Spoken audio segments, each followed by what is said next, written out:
ladies and gentlemen. What is up? It's me, Jason McIntyre. That handsome, dashing fellow. He's Geoff Schwartz, former NFL offensive lineman. We're going to talk about gambling here on Talk the Line for 60 minutes. We're going to try to tackle 60 of your questions. I've seen you guys. You're swimming in our Facebook group. It's popping off. Talk the Line. Hit us up on Twitter, and we're going to answer everything. Any question you have on gambling, that's us. Tweet us your questions, Facebook. Let's get this party started right. Here we go, Geoff. Right off the top, Terry P. Hey, Geoff, give me your best bet of the weekend. Come on, Geoff, hand out a winner. I love Tampa Bay -7 off a bye, playing the Vikings at home. Need to come off this bye rejuvenated, revigorated. I think they're going to come out, Jason, score a ton of points on offense. The Vikings, we know, love to rush the football. Tampa Bay, #1 rush defense in the NFL. I think we're looking at a 34-20 win for the Bucs. Ooh, 34-20, handsome win there, huh? Easy one for Tom Brady. I will just toss in my college tuition one. I had to flip-flop a lot. I like your Tampa play. I'm going with the Miami Dolphins, Geoff Schwartz. Yes, it is. The Miami Dolphins, big underdogs at home today against Kansas City. I really believe in Tua and Brian Flores. Geoff, I know. Yeah, there it is, baby, right off the bat. Geoff, I know your brother plays for the Chiefs. Yes. Please, I know he's watching. Let's not have him hate me on this, but I like the Dolphins. We'll get more into that game later today. Let's keep it rolling, Geoff. Let's keep this show going. Number 2, which home dog has the best chance to cover? Stephen N. Geoff, hit me with. You mentioned the Dolphins. The Dolphins have a great chance to cover. I'm with you there. But Jacksonville +7.5.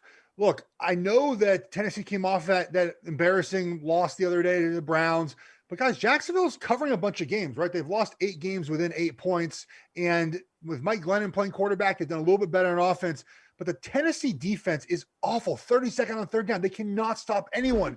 I love that hook at 7.5. I think Jacksonville can cover this game. Yeah, did you see what the graphics team did with the board reveal? And they just, put a gray box around the home dogs. I love that. We're really stepping up our game here in Week 14. Geoff, I'm going with the Raiders. Give me the Raiders at home. I see a 2.5. The market will not let this hit 3 because there's instant buyback on the Raiders. 2.5, I think the Raiders are the side here. I know that the injuries are bad. The secondary looks beat up. But, Geoff, we're talking about a guy, Phillip Rivers, who's very confused in December. Why is that? Well, he's got to buy Christmas presents for all 9 of his kids. You think he's focused on the Raiders defense? Give me the Raiders at home as my home dog. Let's get to question number 3, Geoff. Hudson R. Any lines we should avoid? Let's go to producer Conrad wearing sleeves on this Sunday for the latest. What's up, guys? Yeah, so I'm not saying this is the line that we should avoid this week, but the Falcons and Chargers line has been slowly moving throughout the week, with Atlanta opening as a 2.5-point favorite on the road before going on Wednesday, moving down to a 1.5, line shooting back up on Thursday to 2.5. This is where it gets interesting. Friday morning, Julio Jones inactive. So we look towards Saturday. Atlanta's only a 1-point favorite going into LA. And then we wake up this morning, and now the Chargers are a 2-point favorite at home. Anthony Lynn, now a favorite at home. Not a great situation, but the Falcons are getting 65% of the bets here, but the Chargers still seeing 54% of the money. I like that. Conrad, not a great situation. Anthony Lynn, favorite at home. Geoff, I got to ask you, I'm looking at this stuff all week. I could have seen this going off at pick, but a favored Chargers team here? A favored Chargers team? Did anybody watch them last week? You can't bet on Anthony Lynn, guys. He continually disappoints, right? Look at last week. They talked about, we're not going to make the playoffs. Then go ahead and lay a complete egg. Look, the Falcons aren't very good. I'll give you that. But Anthony Lynn is a favorite when you're supposed to win. They can't even close out games they're supposed to close out. So I would not put anything on this game whatsoever. I think the other game real quickly is Cincinnati and Dallas. I don't even know what to do with that game. I mean, the 2 bad teams playing each other. No one's watching that game. No one's paying attention to that game. Stay away from that game. I have no feel on who you should take in this matchup. Yeah, to go back to the Chargers-Falcons, we should note it didn't cross through the key number of 3, so it's not as significant. If it were 3.5 down to 2.5, a lot of money to do that. But this move, still very confusing. I don't see what you're seeing just because Julio Jones is out. What, Russell Gage and Calvin Ridley, they can't tear apart this Chargers secondary? I don't know. All right, my side would be Cardinals-Giants. Geoff, listen, I like the Cardinals a lot. We've talked about them seemingly every week because of Kyler Murray. But Colt McCoy was in, and this line was 2.5. And now Daniel Jones is in and the line's 3. Is there really a half-point difference between Colt McCoy, the KG veteran who can't throw the football, and Danny Dimes, the guy who likes to run it? I will note the Chargers, the Arizona Cardinals had a big pickup this week off IR, Jordan Phillips, defensive lineman. Since Corey Peters went down, that Cardinals run D in the middle had been soft. The last 3 weeks, they've let opponents run over 110 yards rushing. I think Jordan Phillips matters. He was a big signing they got from Buffalo in the offseason. I can see Arizona shutting down the Danny Dimes, William Gallman amazing running game.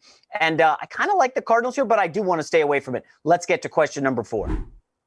All right, Ezra B. I don't know anyone named Ezra except this gentleman. Mahomes is this season's MVP, but the Chiefs can't cover a game. Should I take Miami this weekend? You already heard me on that. Geoff, I'll let you tackle Ezra's question.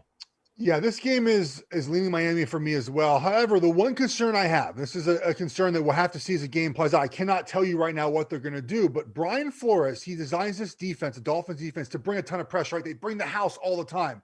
Guess who the best quarterback in the NFL is against pressure, especially when you bring that zero pressure? Pat Mahomes, 7 touchdowns this year, no interception. So can Brian Flores duplicate what New England has done where he previously was against Kansas City? What New England does, they do multiple things. Every play is something different. One play, it's cover 1, which is man coverage. Next play, it's 3 deep. Next play, they do bring pressure. Then it's cover 4. Then it's 1 robber. Then it's 1 spy. So you have to be very multiple. I cannot tell you whether or not he's actually going to do that. We'll find out, obviously, as the game goes. If he is multiple, I love the Dolphins. But if he's not, they're going to get blown out. So I think the Dolphins is the right side here, but I got to see the first quarter. Maybe live betting is the way to go here.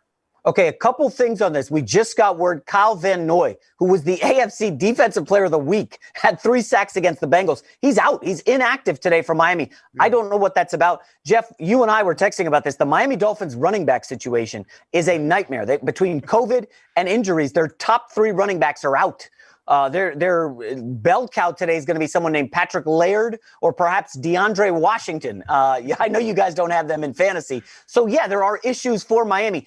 But, Geoff, the bigger picture here for me is the Kansas City Chiefs haven't covered in 4 weeks. We know they're the defending Super Bowl champions, 11-1. Geoff, I got to ask you, as a guy who played in the league, and this is a tough one for me, but we've heard the great classic boxing quote. Listen, man, it's tough to get out of bed and grind every day at 5 a.m. when you're sleeping in silk pajamas. Everybody knows that quote. Listen, that's what the Chiefs are, defending Super Bowl champs. They have Mahomes. We're seeing them just kind of go through the motions and still win. As a player, is it, when you win a lot, is it really tough to get up the next week when you're a dominant team? I think it's specific to the Chiefs. I don't think it's tough to get up each week and win. Winning is the only thing about this game that makes it fun to be a player. Everything else can be pretty awful. But the Chiefs know, almost like the Golden State Warriors in basketball, that they can just flip a switch on offense and decide to just go from 0 to 100 and win these football games. And I feel like at times this year, and I've talked to people there, they're just kind of bored, right? They're just like a cat knocking a ball yarn around, just like waiting for that opportunity to pounce. And so maybe that's the playoffs when it starts. Maybe it's today. But as a Chiefs fan, I would like to see them start today. You cannot keep these games close because when you get to the playoffs and you try to turn on the playoffs, well, you're playing Buffalo or Pittsburgh or Tennessee or Baltimore or Cleveland. You can't just turn on the playoffs. So I want to see them start playing well today, but also too, look ahead spot. They play the Saints next weekend as well in New Orleans. So might be an opportunity here where they do play a little sluggish getting ready for next weekend. All right, let's get to question 5. Here it is from Joshua K. Watson should be starting for the Bears. Does he pull out a win in Chicago? They should read. I guess Joshua got excited. The Texans against the Bears in Chicago. We have a weather update from the Windy City. Let's take a look at the weather in Chicago as Deshaun Watson and the Texans visit the Bears in Week 14. Now, the weather is going to be chilly across the Midwest behind a strong system that passed through a bit earlier this weekend. Temperatures will be in the mid-30s with cloudy skies and a light breeze, and the wind chill will drop into the 20s by halftime and continue overnight. So a team from Houston might be a bit out of their comfort zone with temperatures below freezing, but we will see if the Texans can overcome Khalil Mack and the rest of the Bears defense. That's a great weather update, and I probably didn't get the joke about Watson. The Bears should have drafted him. Yes, I get that. Ha ha. There we Joshua, go. Funny guy. I got it. Okay. Geoff, any lean here? I have one thought, but I'll let you go first. Fourth quarter passing. Deshaun Watson, number one in the NFL in pass yards, second in touchdowns to second in yards per attempt. So when this game comes down to the fourth quarter, I get the better quarterback in Deshaun Watson over whoever the Bears are going to play quarterback. Trubisky, I don't even know who's going to play. It doesn't matter. Give me Watson here to cover this game, win this game outright. Allison mentioned Khalil Mack. I looked this up. Khalil Mack and Robert Quinn combined in the last 4 weeks have one quarterback hit. I don't want to say they've quit, but Geoff, like, what are we doing here? Like, the Bears defense, very soft. I don't have a strong lean here, but I would look at the over. It looks like Brandon Cooks is going to be a late scratch. So Deshaun Watson's throwing to Kiki Kuti, top 5 name in the NFL, and Chad Hansen, a former Jet. But the Bears don't play defense anymore. They just don't. All right, question number 6. Let's go. Ryan S., my Giants are rolling. Can Wayne Gallman keep up his hot streak too? Geoff, I know you love the Giants. Any thoughts here? So Gallman the last 2 weeks, 94 yards, 135. Obviously with Daniel Jones coming back, maybe less touches, but 55 yards feels like a good spot to play the over. Arizona, 14th in rushing defense. You mentioned the return of some players off injured reserve for Arizona, but I would say not enough. Look, the Giants are doing enough. They've played some bad opponents, but their offensive line is starting to gel now. Rookie Andrew Thomas is playing better, and 55 yards is not a lot for a running back who's played well. So I go over here. Yeah, you got to watch Alfred Morris, though, stealing those carries. I mean, I can't believe he's still in the NFL. All right, question number 7. Charles W., can these Vikings defense contain Brady and cover? Let's go to Dr. P. Here we go. Vikings linebacker Eric Kendricks missed practice on both Wednesday and Thursday this week.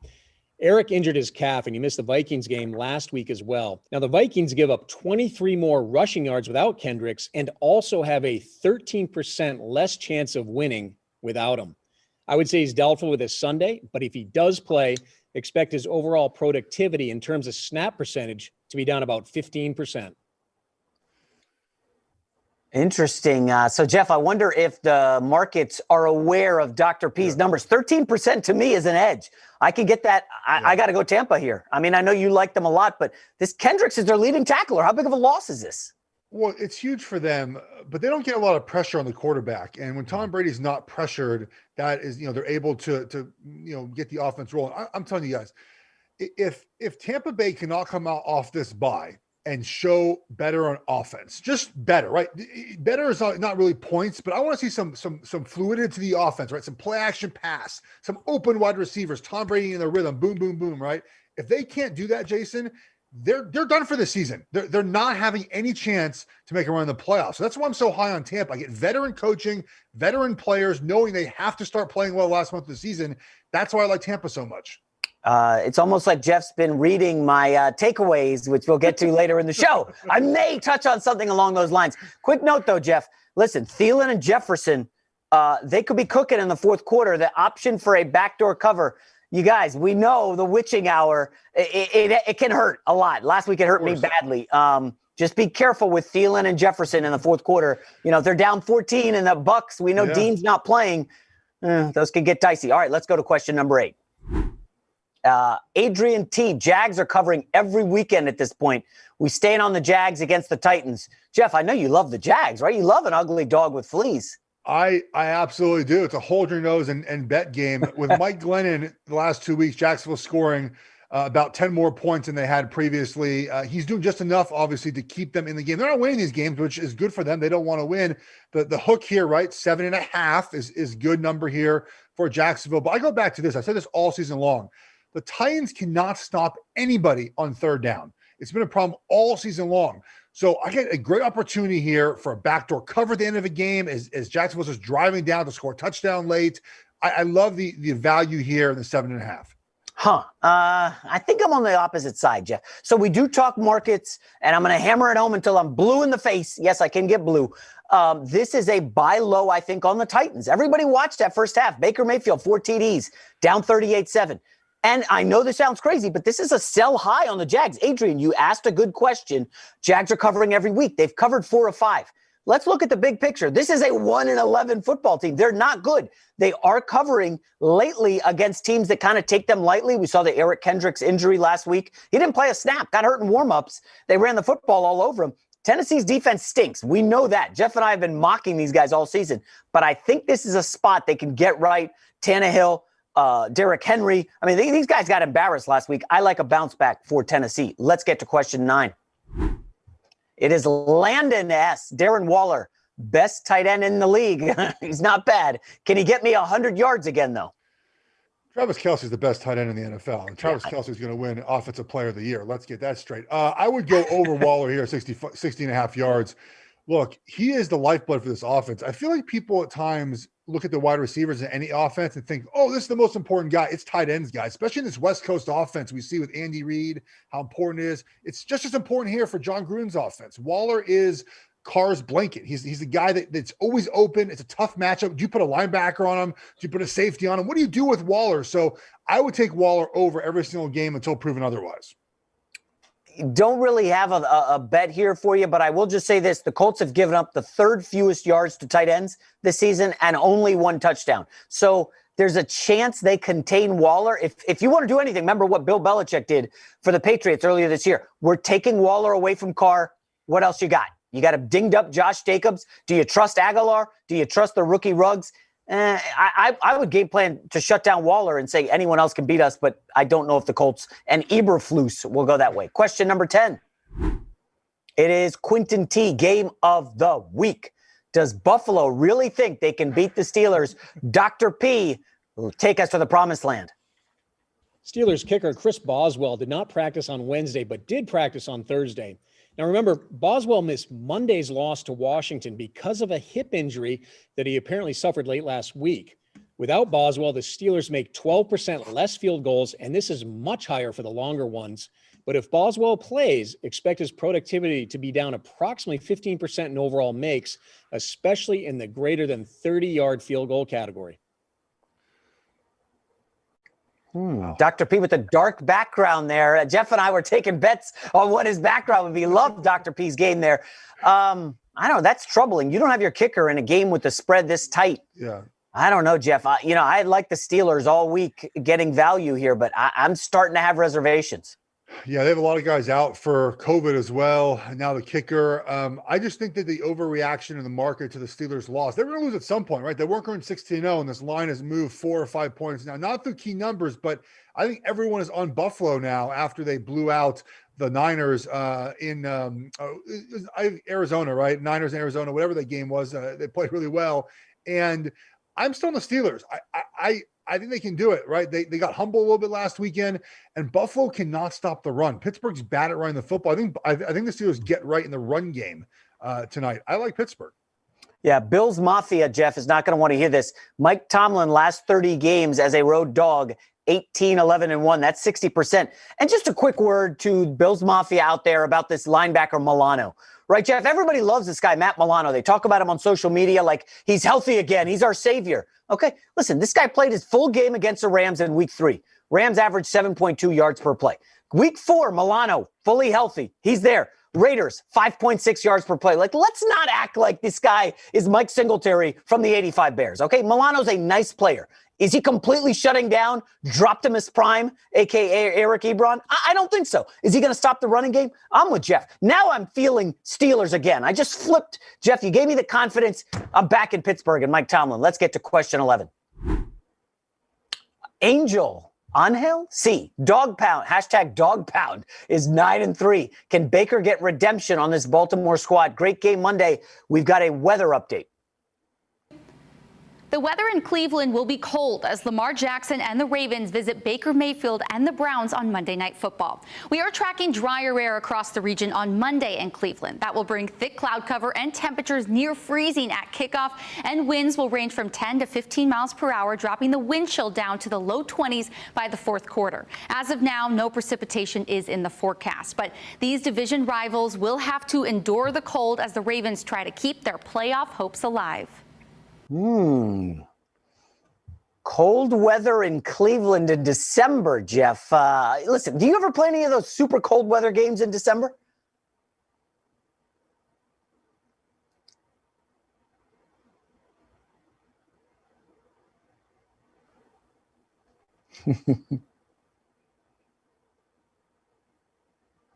I'm looking at this Baker Mayfield prop over under 224 and a half passing yards.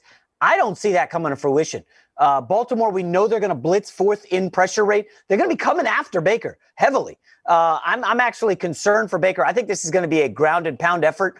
And I don't know if I trust Baker to make the comeback. So I'm leaning to the Ravens here. Let's get to question number 12 here on Talk the Line. Remember, hit us up. Social media, Facebook groups, Talk the Line. Easton M. Sean Payton gets no love, 8-0 with his backup quarterbacks over the last 2 years. Easton, thank you for paying attention. Does Taysom get the job done yet again? Now, Easton, I'm glad you asked this question because I got some numbers you and Geoff are going to love here. The Eagles have faced 3 running quarterbacks this season. Lamar Jackson, who had over 100 yards against the Eagles earlier this season, and Danny Dimes twice. Danny Dimes had a 94-yard game in the first meeting. Remember the Thursday night one? He broke off like an 80-yard run. And in the second meeting, he went over 60 yards. So we've seen 3 games against running quarterbacks. Yeah. Danny Dimes and Lamar Jackson. Now Taysom Hill steps in. We know what he does, run the football. I like the Saints here a lot. Geoff Schwartz. Yeah, my concern with the Saints in this game is a little what I said with the Chiefs, is the kind of look-ahead factor to the Chiefs. They're already talking about, report this morning about how Taysom Hill may play next weekend against Kansas City. They're already talking about that game. I think there's a little bit of a kind of, let's just get out of this game with the backup quarterback on the Eagles and just play our bare minimum, almost like the Broncos game. Kind of ugly, just get out of there with a win and go home. And so I do worry about the Saints' motivation. I don't think Jalen Hurts plays well, but I don't think the Saints' offense is going to be that productive today either. I would take Philly here plus 7.5. Geoff, quickly, just talk me through before the next question about, have you ever played where a rookie quarterback is starting and the nerve level you can assume from Jalen Hurts? This is a veteran, obviously, at the college level. Played many years, had a great sterling career. He's going up against an elite defense here. Yeah. No fans in the stadium. It's going to be cold in Philly. It's going to be tough. I played with Jimmy Clausen when he was a rookie. We played with a couple other guys that year. That was a bad year for the Carolina Panthers. A guy came in the huddle one time and his voice cracked. He was a little nervous. It's going to be tough for Hurts to get this thing going. Look, again, Eagles beat up offensive line. It's going to be, I just think this game's going to be ugly, like plain and simple. It's going to be ugly. Hurts will be a little bit nervous, probably. I want to say this real quick. It's okay to be nervous. It's okay to be anxious. You're playing the NFL. Like, if you don't have nerves before a game, you're way too confident. It's not a game where you can just go into feeling completely great. So anxiety, nervousness is okay for Jalen Hurts. It's how does he play with that anxiety. Shout out to all the Notre Dame fans, Geoff, who are now tweeting at Jimmy Clausen that you put him on blast on Talk the Line. It wasn't Jimmy who did that. It wasn't Jimmy who did that. Let's get to question number 13 here on Talk the Line. Roman B, which total stands out this week? Geoff, any total that you absolutely love? Yeah, I like the Chiefs under the Dolphins this weekend. I think it's up to 51.5 now. I got it early in the week. Didn't get the best on 50 right now. Again, I think these teams, the Chiefs offensively, have not been quite right the last couple of weeks. I don't think the Dolphins score a lot of points.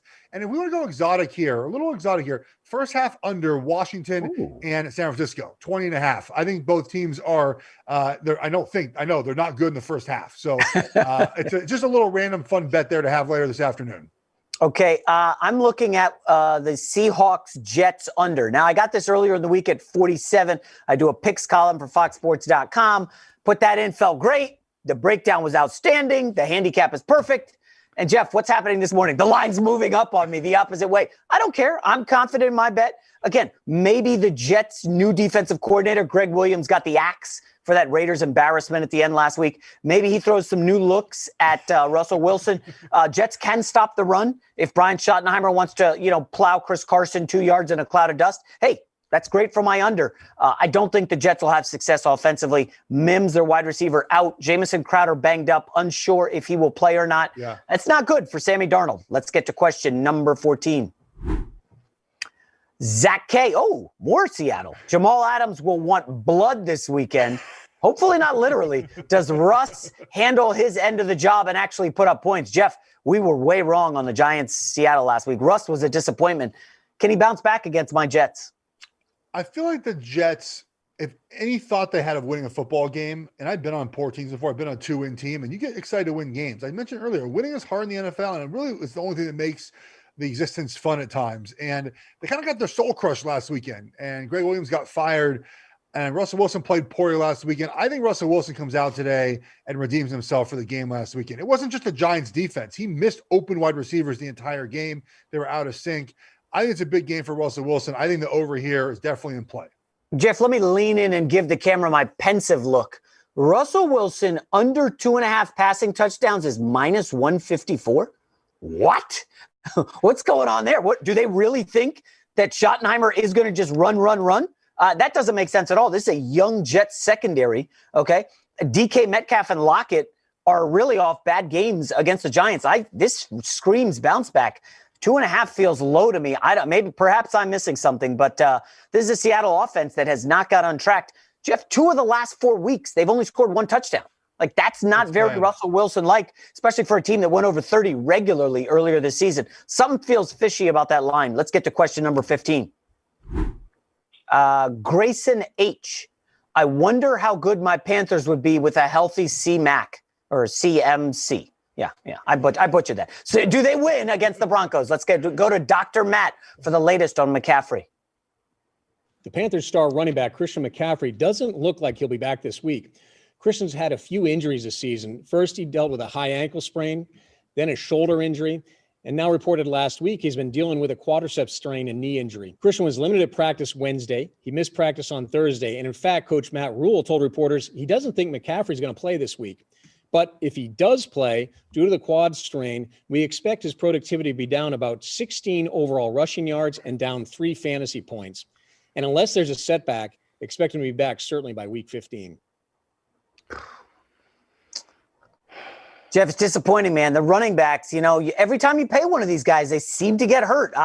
Look at the history of the last 5 years. So many guys throughout the league, and now McCaffrey just barely playing. Impact on this Carolina-Denver game. This line is kind of pinged between 3 and 4. Carolina had some COVID issues. Looks like it's at 4, and it's about to go climbing here in the final 30 minutes before kickoff. Don't pay running backs. Just don't do it, guys. It ends up not being worth it. As far as this game, I lean Broncos here ever so slightly at +4. I don't feel great about it, but they can still play really good on defense. We saw them play well against the Chiefs last weekend. Carolina's defense has been kind of so-so this year. I think Locke will get back on track. I feel more comfortable backing the Broncos here than I would the Panthers, who, again, just they're okay team. They're scrappy, but they're not that good in the end. Yeah, Bridgewater has struggled against pressure. That's what Denver does well. Denver can stop the run. So Mike Davis, he's not going to get on track. This is going to be a Robbie Anderson, Curtis Samuel game because Denver's top 3 cornerbacks out. One with COVID, one suspended, and the other injured. Yeah. That it could be a Bridgewater option, but I'm just saying that he's really not good under pressure. We've seen that multiple times this season. It's a stay away from me, but a slight lean to Carolina. Question 16. Tweet your gambling questions. Talk the line. You guys know the deal. Send them our way. Xavier W. Should I just hold my nose and take the points in Lions-Packers? Geoff, hold your nose. Come on. I know you're doing it this week. I didn't bet the Lions +8. I did put them on a teaser, though, if you want to go in that direction. Whoa. Lions have covered the last 3 games at home against the Packers. Something about Ford Field that makes it tough for the Packers in that environment. But here's more why I like the Lions. They just seem refreshed without Matt Patricia there. All the chatter, you hear Matt Stafford talk about how they just feel better as a team. They feel different as a team. Now, they played sloppy for 3 quarters, but played well in the 4th quarter to come back against the Bears. I just feel like that's a lot of points. I think the Lions are not that bad of a team when coached by someone other than Matt Patricia. So I think Lions here is the play or stay away. Yeah, Geoff, in the offseason, I drove to Vegas to make some bets. And I got to say, it was super duper depressing that I like the Detroit Lions this year. What a dumpster fire. Do not hold your nose, Xavier, and bet the Lions here. Aaron Rodgers carves them up. He wants that MVP award. We may get to that later in the show. Question 17 here on Talk the Line. Quinn L. Where's the public at this weekend? Fortunately, we've got producer Conrad to deliver those numbers. This is important. Pay attention. Hey guys, according to Fox Bet, these are the teams that we're seeing the most public money against the spread this weekend. So we talked about the game a little bit earlier. The Titans are seeing 77% of the money, or 77% of the bets, I should say, against the Jaguars and 88% of the money. So Geoff, hopefully you're on that right side. Packers are seeing 76% of the bets against the Lions and 87% of the money. So everyone's all on the Packers this weekend too. Washington is actually seeing 74% of the bets against the 49ers, and the Saints are seeing 72% of the bets against the Eagles. All right, a lot to digest there. I was trying to take notes quickly. Conrad, good stuff. If we could get the Washington on the screen here. Geoff, I just realized this. Washington has this is their third straight road game, okay? Last week, San Francisco was favored against Buffalo by, I think it was 1.5 or 2. Now, look, San Francisco's 3 over Washington. I think the gap between Buffalo and Washington is huge. This feels like a mispriced. I'm now feeling like buyer's remorse or FOMO or whatever it is. Like, I didn't get San Francisco this week. How did I miss this? It just dawned upon me. I mean, Conrad said the public is on Washington. Third straight road game? What are we doing? Still got time. Look, I'm glad I'm on Jacksonville here, right? All the money's on Tennessee. I'm glad I like the Lions. All the money's in the Packers.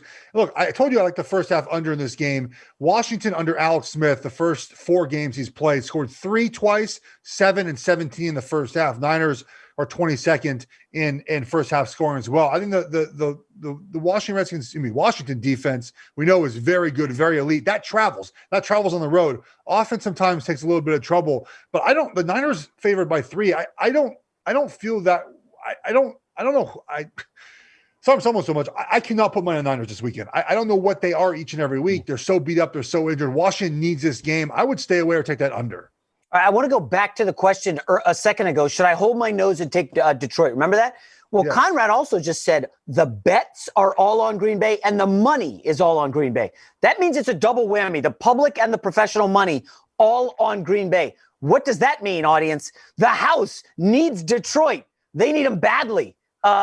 Shoot, maybe there's an upset brewing there, Geoff. Listen, when the house wins. That's how they have, all this money. The house wins. Okay, let's go. Question 18. Sorry, I'm rambling. Luca B. Washington might have the best D-line in the NFL. Do they bottle up the Niners and win straight up? Geoff? I think they do, because I don't know what I get from Niners each week, right? One week they look great, one week they don't. Part of that is they're just so beat up. They're so injured, and they're coming off a bad loss to Buffalo. But your point is accurate. Washington now, after a huge emotional come-from-behind win in Pittsburgh, short week flying across the country to play this game again. I think Washington's defense travels, but Alex Smith starts slow. So if Alex Smith can start faster, I would like Washington more. This feels like a game same as a couple other games earlier. Like I have no feel this weekend for this game other than taking the total. 49ers by 14 plus. I'm going to clip off this part, Geoff, and post it on social media later and do a victory lap. Let's get to question number 19 here on Talk the Line. Randall M. Giants are the cream of the crop in the NFC Beast. Do they make it 5 in a row against the Cards? Allison, what is the weather for this one? Kyler Murray and the Arizona Cardinals travel to the East Coast to take on the Giants in New Jersey Sunday afternoon. There will be a cold front moving across the region early Sunday morning, bringing a slight chance for rain, but by the time of kickoff, most of the rain will be cleared and temperatures will be in the 50s with calm winds. So not too bad of an afternoon, but the field could be wet. So we will see if these slippery conditions slow down Kyler Murray. All right, Geoff, anything here? Giants, Arizona weather play a part in your factoring for the wager? Not totally. What would play a part is knowing Kyler Murray's health. And the reason why I think this line is at -3 for Arizona, because I'm with you. I don't know why the Giants are getting 3 points here. They're the hot team. Yeah. They're playing well. Arizona has not been. Kyler Murray must be healthy. Like, that must be the word out of Arizona, that he's finally healthy now, because when he's been hurt the last 3 weeks, the productivity, 60 less passing yards, 50 less rushing yards in this offense when he is not healthy. Last thing to note here, Giants are only 40% covering against the spread at MetLife Stadium. So I wonder if that plays a factor into this as well. Obviously no fans there, but they just do not play as well at home as they do on the road. I like Arizona here in a get-right spot for them. Too many people on the Giants. Too much money on the Giants. They're the hot team right now. I like Arizona. Yeah, the line feels just fishy, does it not? Like you said, Arizona's lost, I think, 4 or 5. They got the Hail Murray as the win there. I think I saw Andy is a – go ahead. I think it's telling you that the public is all in the Giants, right? They're just Giants, but the Sharps are taking Arizona because otherwise this line would move toward the Giants, right? Because you think, oh, Giants are winning. They've won 4 in a row. Arizona's only won 1 of 5, and that was a Hail Mary. Everyone must be betting the Giants. But the line's moving the other direction. It was lower earlier this week. Daniel Jones gets announced a starter, and it goes back to Arizona. So I think there's a lot of money. At least, we followed this long enough now. It feels like there's a lot of sharp money coming on Arizona. Yeah, Andy Isabella, the slot receiver, sounds like he's not going to play. Fitzgerald is coming back from COVID.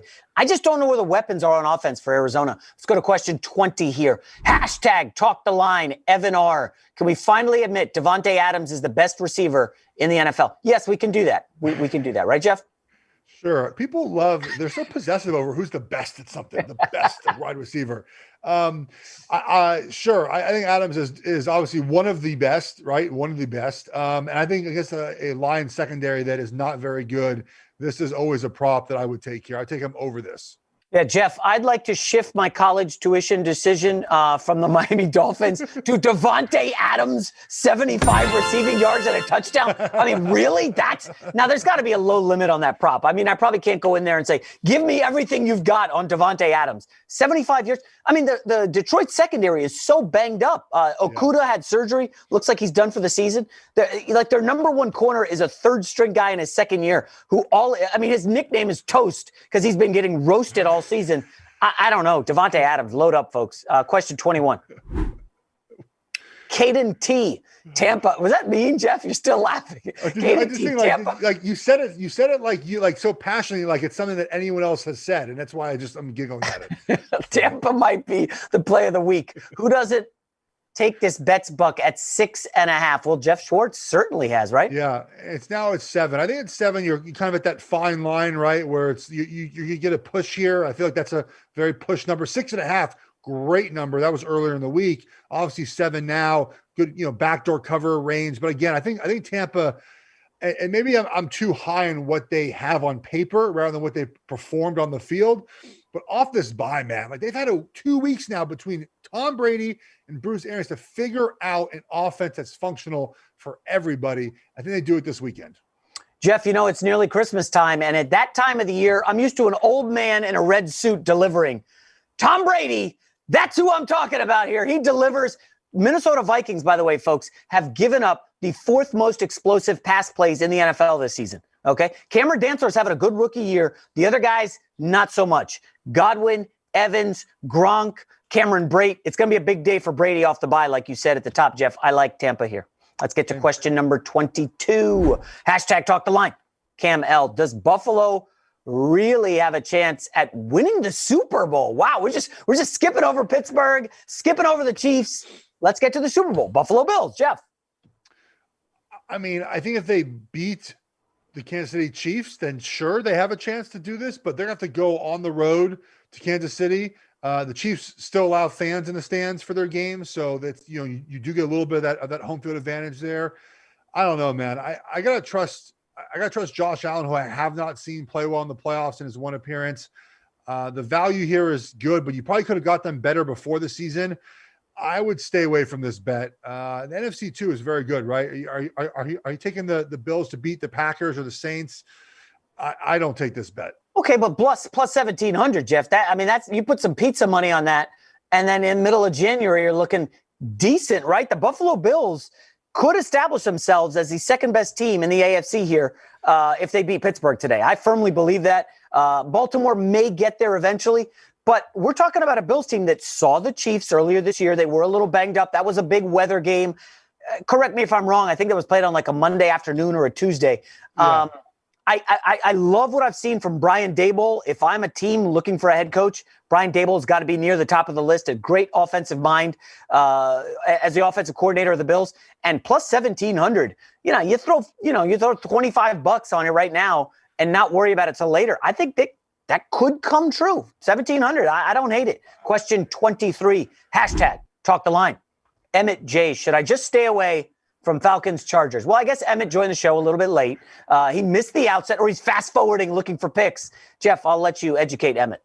I mean, should you stay away? Yes. But if you're gonna wager on this game, the answer is Atlanta. Plus, I would just take Atlanta on the money line. I mean, the 2 points is great to have here. do not bet on Anthony Lynn. 32nd in the NFL on special teams. Did you watch them play last weekend? They were terrible. They've packed it in already for the rest of the season. Anthony Lynn is out as head coach of the Chargers after the season. Atlanta, Raheem Morris and staff are still playing for something. They're playing for their jobs, right? Because they are an interim staff. So I think Atlanta is the play here. I take them on the money line plus 100. All right, Geoff, I saw this quote this week from Joey Bosa, okay? I'm going to show up and I'm going to play hard. I don't know if everyone else is. That was after the 45-0 loss to the Patriots. Geoff, really digest that quote, okay? This is the defensive leader of the Chargers. Unequivocally the best player on the team right now. Herbert eventually will get there. But when Joey Bosa says that, Geoff, take me into the locker room. He's essentially calling out his teammates and saying, yo, are you guys going to play hard? Because I'm playing my butt off. If you're a teammate of Bosa, as a gambler, I'm looking at it saying, I think that's going to raise the level of everybody else. They're feeling like they're not playing hard and Bosa's kicking butt. Am I right? And again, you can't quantify this. Yeah. Okay, you can't put a number on Joey Bosa's quote, but does that mean anything in the locker room? You've been in locker rooms. I don't think so, because playing hard and effort is a personal thing, right? It's personal pride that you want to, go on the field and put out good film. And if you're already going to go on the field and not play hard, you're already disrespecting the rest of your teammates that are playing hard.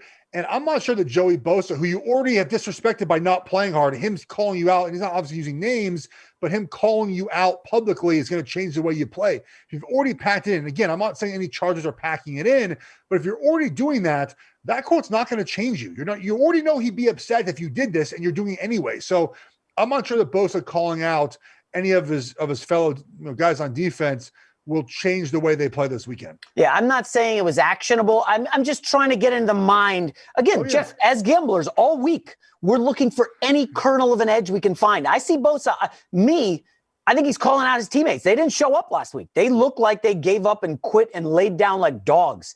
And this is a bounce back spot. I think they need to show up. I'm not betting the game. Anyways, let's get to question 24 here on Talk the Line. Micah N. Can Washington move the ball without running back Antonio Gibson? Good question. Let alone cover. Let's go to Dr. P for Antonio Gibson news. Washington football team running back Antonio Gibson is dealing with turf toe and missed practice on both Wednesday and Thursday. Head coach Ron Rivera isn't ruling him out of Sunday's game against the 49ers, but he doesn't sound overly optimistic either. Turf toe affects running backs as they push off on the ball of their foot, which causes pain and just overall decreased push-off strength. If Antonio plays this Sunday, and he certainly could play with shoe wear modifications such as a carbon shoe insert, still expect his productivity to be 35 less rushing yards and a 22% less snap percentage. Geoff, I watched that second half Steelers-Washington, and all I could think was, man, Pittsburgh's beat up. They lost both their cornerbacks. They were down in the second half. Yeah. They lost Spillane, their linebacker. And I know Gibson was down, and that obviously hurts. But I wonder if the Washington love has more to do with Pittsburgh just being injured last week in the second half. Remember, that was 14-0, headed toward a Pittsburgh blowout. I'm leaning San Fran here heavily all of a sudden. Man, turf toe is a brutal injury. It's hard for any player to have turf toe, let alone a running back. And look, I don't think running backs are individually important for rushing attacks. Like, if you're going to rush the ball well, your offensive line has to do a good job. I mean, like starting out, if you're going to want to average 5 yards a carry, your offensive line has got to be a big part of that. I think Washington's offensive line did a decent enough job against Pittsburgh on, was that Monday afternoon, Tuesday, whatever day it was. So again, I think your point about an emotional win against Pittsburgh, followed up by a road trip now across country to Arizona, out of all places, not even in San Francisco. I think you'd lean Niners here, but again, I have no feel for this. I don't know what Niners team I get each week, right? They're so injured. They're so beat up defensively, had a couple blown assignments against Buffalo. And Alex Smith is just doing enough to cover games, right? He's just, at the end of games, he's playing well enough. He plays bad for the first half of games. I don't know how to feel about this game, Jason. Washington did play in Arizona. I think it was week 2 or 3, and Haskins was a starter. He was bad. They lost. Anyways, question number 25. Hashtag Talk the Line. Bengals Cowboys is gross. Is there any value to this game? Yes, Damian. This is the game that when it comes on the screen, you take a bathroom break real quick. You're locked on the couch for 7 hours. You could take a bathroom break during Bengals Washington, Geoff. The value is keeping the money in your wallet. That's the value you get for this game. It's not actually playing it and spending it somewhere else. Yeah, I see nothing here, Damian. Thanks for the question, though. Question number 26. Let's rock and roll. Hashtag talk the line. Waylon. Oh, need Tyreek Hill to light it up again. Does he burn this Miami secondary Sunday? Look, like I said earlier, this one's tough because I need to see what Miami's going to do on defense. If they come out and play a ton of man coverage and pressure, then yes, this is a game where I think Tyreek Hill has a huge game. But we've seen the Patriots defense, when they play the Chiefs, they take it right, Tyreek Hill. Now, obviously, the Dolphins are not the Patriots of Belichick years, but they're really good on defense anyways. And so I need to see what Flores does. This game is so up in the air for me because I don't know what I'm getting from Dolphins defense from a schematic standpoint. I would lean over here because a lot of times defenses don't change. And I think Dolphins are going to do what they do, and Tyreek Hill have a lot of yards then. Yeah, the problem with Tyreek Hill unders is one play could be 75 yards, as we saw against the Bucs. I will just say this. Brian Flores was the defensive coordinator in New England, 2018 AFC title game. Okay? Chiefs had the number one offense in the league. They were shut out in the first half. Tyreek Hill for the entire game had one catch. That's it. They schemed him out. They schemed Kelsey out. He only had 2 catches. The big question for me, biggest question really in week 13 here, what does Flores dial up for this Chiefs offense? We don't know. We know he's not going to blitz. Geoff gave you the numbers at the outset. You don't blitz Mahomes unless you want to die. Like Mahomes will kill you early and often against the blitz. It's got to, is it zone and say, hey, we'll let you hand off to Edwards-Helaire. I would lean to the under on Tyreek Hill, but unders aren't good for your health. Come on, especially not in December. Let's go to 27. Rowan, better bet. Jags money line or Vikings money line? Geoff, I'll take the or and kick it to you. I don't like either of those. I mean, if you wanted to wager on a single one, I think you would take the Vikings money line and just hope that this win streak they have is real, and Tampa Bay just has not figured things out after a bye. Jacksonville, I like them to cover, but I don't like them to win the football game. I mean, they win that game, Tennessee season is over, right? They're going to have a 2-game in the loss column against the Colts. So I would say that the play here, if you want to take a money line, is the Vikings. Yeah, I would toss in option number 3. We heard earlier, Conrad, and again, you guys got to listen to that segment. Public, where's the money? Public and the professionals all on the Packers. If you really want to if you're a gambler and you want to take a big chance on the Lions, take the Lions money line. I don't know that Tennessee or Jacksonville or Minnesota comes through. Question 28, talk the line, 12 minutes to kickoff. Chase M, which home dog loses by double digits? Geoff, I'll kick it to you. Oh, man, this one's tough. Got him on the board here.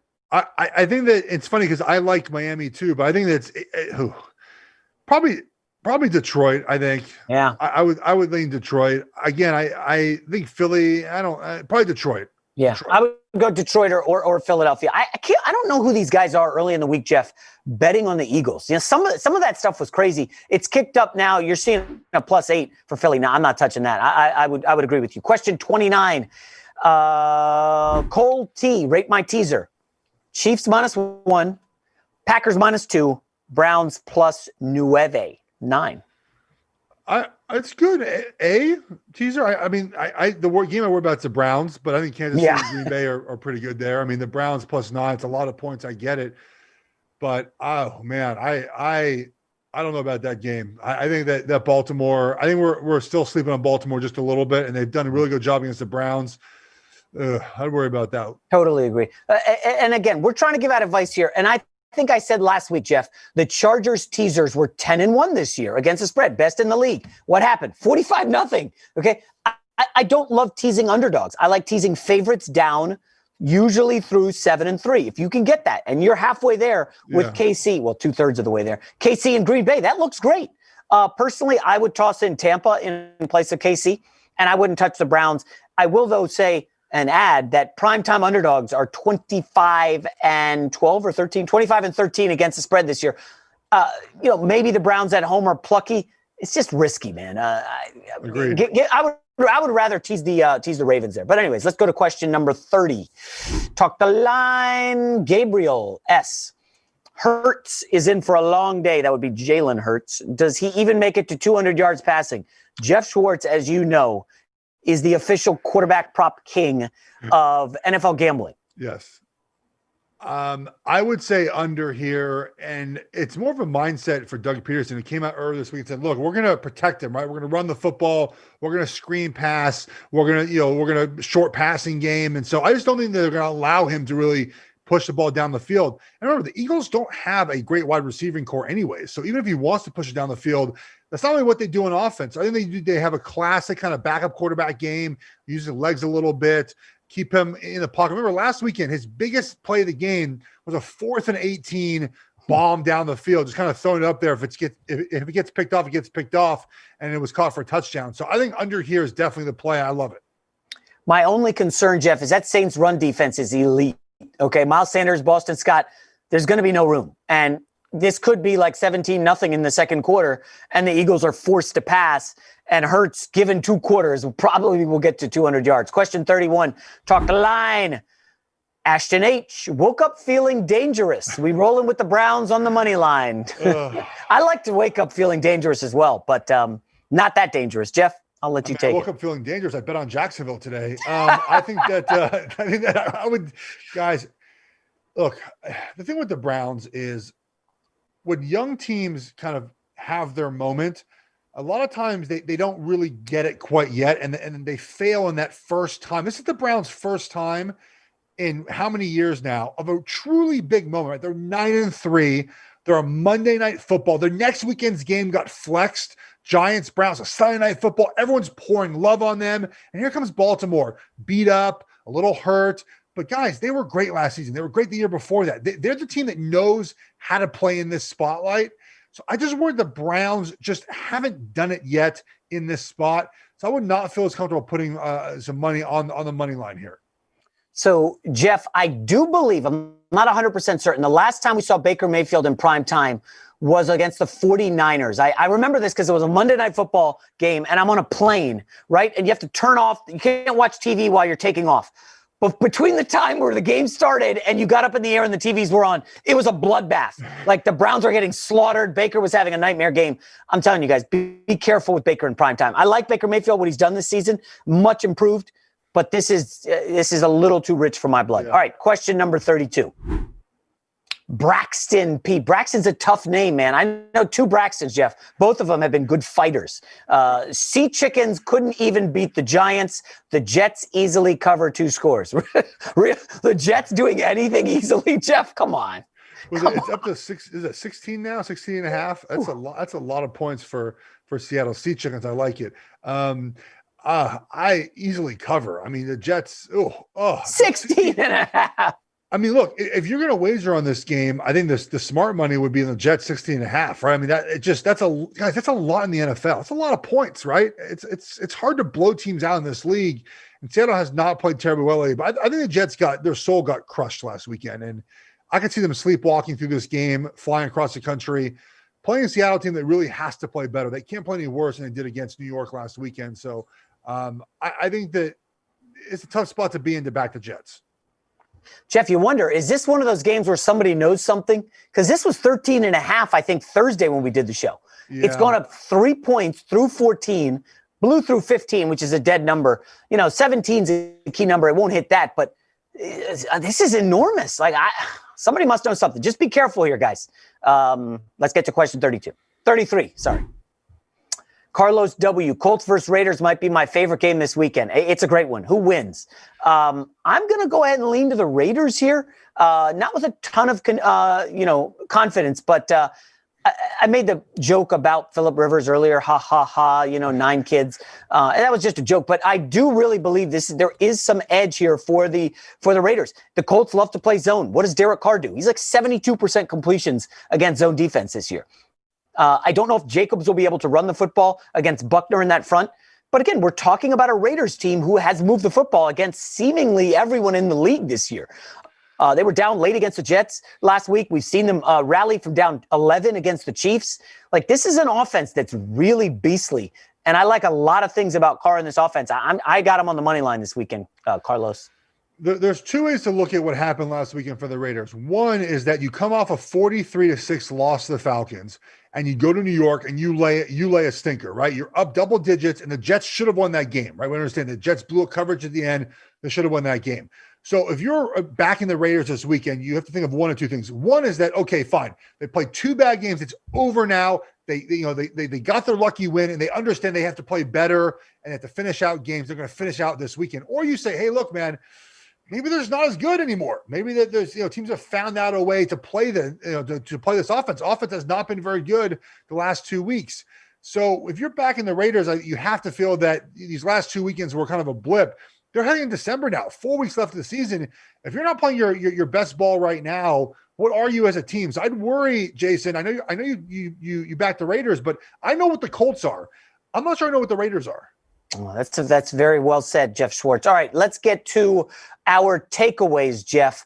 Big week in the NFL. We're nearly at playoff time. Remember, guys, talk the line. Week 14 gambling questions. Send them our way. We got a couple minutes left. But, Geoff, let's go to takeaways for Week 14. What a weekend for the AFC, right? Chiefs, Dolphins, Browns, Ravens, and then we have, you mentioned the Colts and Raiders. I mean, it is moving weekend for the AFC. And the fourth game, my second game here, is this is the Bills statement game. If the Bills want to be considered a Super Bowl contender, which we discussed earlier, an AFC contender, this is a game they have to win. Steelers on a short week, beat up right now, lost a little confidence last weekend, can't rush the football. Buffalo has got to win this game to prove to themselves and the rest of the NFL that they're a Super Bowl contender. And then I think me and you, Jason, are on the same path here. Tampa Bay is going to steamroll the Vikings. They're back on track this weekend. If not, that's it for them. It's it for the season. They have to play well today. Yeah, I like those, Geoff. I like your photo as well. You look so charming. All right, my Week 14 cheat sheet. I think I butched it and said Week 13 earlier. But for Week 14, number one, Tampa Bay needs an impressive win here. This is a team that's going to get to the playoffs. We know that. But I need to see Tampa Bay put their foot on the throat of a good-ish team and really pull away. We've seen them crushed Carolina. That don't impress me much. Do it against a pretty good team like Minnesota. All right, next up, Buffalo Bills. Geoff and I, same wavelength. They can establish themselves as the second best team in the AFC. And we heard plus 1,700 earlier to win the Super Bowl. Folks, I don't think that's crazy. I really don't. This is a pretty good offense. The defense is what worries me. They're getting healthier. Everybody's superhero. Matt Milano's back. Maybe he makes a play or two. Tre'Davious White playing better. He was getting torched earlier this year. Bills are plucky. Can they take down the Steelers? I say no. And finally, Aaron Rodgers plays Detroit. Rodgers, 36 touchdowns, 4 picks. In domes this year, 14 TDs, 1 interception. This looks like a masterpiece. Maybe this is his Mona Lisa. 6 TDs this week or something crazy. I would not be shocked if Aaron Rodgers went postal and said, this is my MVP. I got some hot takes on Rodgers and LaFleur. We'll get to that probably next week. But those are my 3 big ones for Week 14. Geoff, you love them? You hate them? I think we're on the same wavelength, right? Tampa, the Bills. Look, the Aaron Rodgers MVP talk is really interesting because he's obviously done a good job. But if Mahomes can play well against the Dolphins defense and the Saints defense in back-to-back weekends, that's his MVP. Yeah, so you guys know the drill at this point, right? You send us questions, you jump in our Facebook group, you yell at us, you pat us on the back, you send us nice DMs. Geoff, people were swimming in my DMs this week, given that Chargers debacle. I mean, I apologize. We're not going to get everything great. All right, let's get to the 2-minute drill here on Talk the Line right before the games begin. Let's hit it, Conrad. Joe B, tell me Washington will make the playoffs. I cannot do that. Geoff, can you? The tiebreaker with the Giants really hurts them because they've lost both those games. It'd be really tough. Sorry, Joe B. Next up, Nick U. Does Russell Wilson win his first MVP? No. Next question. Nope. Jake P. Does Jamal Adams get multiple sacks today? Multiple. He might get a few. 3, 4, Geoff? Multiple, no. I think he leads the team in sacks, him or Dunlap. All right, next question. Sean M. Who throws for more TDs today, Russ or Rodgers? Ooh, I like that. Russ. Give me Rodgers. Oh, we're on opposite sides. All right, maybe a friendly dinner wager, Geoff, where we can eat together, in 6 months. Next question. Josh B., how many drops would the Steelers have this week? That's a good question. Pittsburgh leads the NFL in drop passes. I will go with 2. I heard they made Chase Claypool carry a football around practice every day this week. 13 drops the last 2 weeks, 32 for the season. I will say 3 drops for them. Okay. 3 drops. Keep it moving. 2-minute drill. We're rolling. Stacey T, what's your favorite NFL Sunday meal? Ooh, can't believe I'm admitting this. We need them as a sponsor. Geoff, every Sunday I order Papa John's breadsticks and cheese sticks. Every Sunday during the season. No lie. My favorite meal is whatever I can quickly eat while watching football. I mix it up on Sundays, but I typically order tonight's an order sushi night. So that's typically what I do on Sundays. Yeah. Wow, look at you, highbrow Geoff. All right, next question. 2-minute drill. Better bet, Steelers +2 or Browns +3. Give me the Steelers. Zach E. Steelers as well. All right, well, come on. Let's go. Oh, my gosh, we're close to 60. Thomas R. No. Will Trubisky pull out a win? Yeah, Geoff already answered it. No Trubisky win. Next. Which team has won you the most money this season? Oh, shucks. Rams for me. I had like a hot Dolphin streak. All right, hey, guys, that was fun. A lot of great questions, great insight from Geoff Schwartz. We love the Facebook group. We love the hashtag. There's no better gambling show on Sunday than this one. Thanks for keeping it locked. Week 14, enjoy the games. Colin and I and Carissa will be back Monday. Geoff and I Thursday. We'll talk to you then.